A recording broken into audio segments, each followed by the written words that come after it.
नमस्कार मित्रों, संकष्टी गणेश चौथ का प्रसिद्ध व्रत जो आ रहा है, संकष्टी गणेश चौथ तारीख 17 जनवरी 2025 को मनाई जाएगी।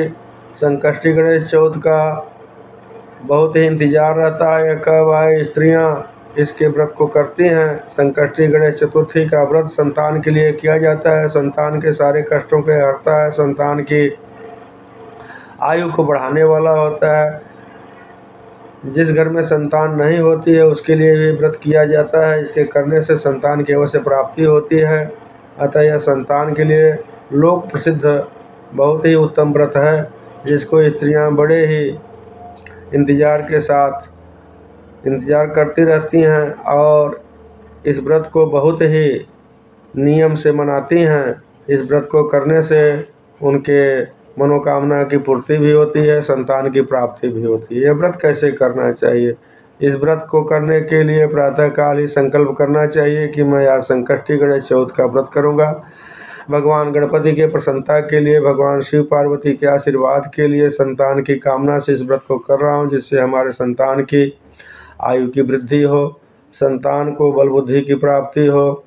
संतान के लिए यह सर्वोत्तम व्रत मानी गई है, जो माघ मास के कृष्ण पक्ष के चतुर्थी तिथि को पड़ती है। यह व्रत 17 जनवरी 2025 को पड़ रही है। इस दिन इस व्रत को करें। दिन भर व्रत करने के बाद सायंकाल में जब चंद्रमा उदय होता है तो भगवान गणपति की पूजा करनी चाहिए। चंद्रदेव को एक पान के ऊपर सुपारी रख करके दूध मिश्रित अर्घ देना चाहिए। अर्घ दे करके फिर उनका पूजन करना चाहिए, हवन करना चाहिए, आरती करना चाहिए और भगवान गणपति की प्रार्थना करनी चाहिए। ऐसा करने से आपकी मनोकामना की पूर्ति होती है और जो आपको भौतिक सुख चाहता है वह सब कुछ इस व्रत से मिलता है। यह कठिन व्रत है, माघ के महीने में जो किया जाता है, गणेश चतुर्थी होता है। इस दिन भगवान गणपति को मौसमी फल अर्पित करें। भगवान गणपति को मोदक और केला अत्यंत प्रिय है, तो फल में केला अवश्य चढ़ाएं। भगवान गणपति को गंगणपतये नमः बोल करके दुर्वा जरूर चढ़ाएं। 21 दुर्वा कम से कम गंगणपतये नमः इस मंत्र से चढ़ाएं। संकष्टी गणेश चतुर्थी के दिन संकट नाशन गणेश स्तोत्र का पाठ करने से भी गणेश की प्रसन्नता प्राप्त होती है तथा आपके विघ्नों का शमन होता है। गणेश चतुर्थी का व्रत का क्या वर्णन करें? इसको पद्म पुराण में, 12 पुराण में, अनेक पुराणों में जो बताया गया है, गणेश जी बहुत ही विघ्नों को तत्काल नाश करने वाले और आपके मनोकामना को देने वाले होते हैं। इसलिए भगवान गणपति की पूजा सबको करनी चाहिए।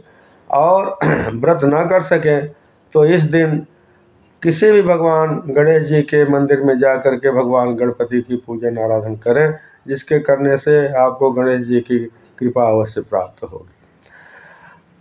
इस दिन चंद्रमा का बहुत ही महत्व रहता है कि चंद्रमा कब उदय होगा। चंद्रमा के उदय के बिना यह पूजा शाम को की नहीं जाती है।